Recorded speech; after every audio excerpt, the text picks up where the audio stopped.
നമ്മുടെ നാട്ടിൽ ഇടയ്ക്കിടയ്ക്കുണ്ടാകുന്ന ബന്ദിനെക്കുറിച്ച് വർഷങ്ങൾക്ക് മുമ്പ് ജഗദീഷ് ആൻഡ് സൈനുദ്ദീൻ ടീം നടത്തിയൊരു പാരഡി ഗാനമുണ്ട്. ആ ഗാനം നമുക്കൊന്ന് കേട്ടു. അലിയാരിക്കാന്റെ കട പൂട്ടി, ഈശ്വരൻ ചേട്ടന്റെ കടം പൂട്ടി, നട വലിഞ്ഞു നട. പതിവാണി നാട്ടിൽ കടപൂട്ടൽ, അതിനായിട്ടായി ഒരു കൂട്ടർ കെടാ വിശന്ന് കെടാ. നാറിയ ബന്ധും ഹർത്താലും നാട്ടിലൊരു ഫാഷൻ.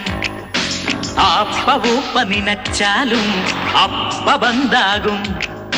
കൂലിപ്പണി നഷ്ടപ്പെട്ടിടും, അയ്യോ പാവപ്പെട്ടോർ കഷ്ടപ്പെട്ടിടും, അച്ചോ കട്ടക്കല്ല് റോട്ടിൽ നിരത്തും, അപ്പോ നാട്ടുകാരെ നട്ടം തിരിയും. അലിയാരിക്കാന്റെ കട പൂട്ടി, ഈശ്വരൻ ചേട്ടന്റെ കടം പൂട്ടി, നട വലിഞ്ഞ് നട. പതിവാണി നാട്ടിൽ കടപൂട്ടൽ, അതിനായിട്ടായി ഒരു കൂട്ടർ കെടാ വിശന്ന് കെടാ.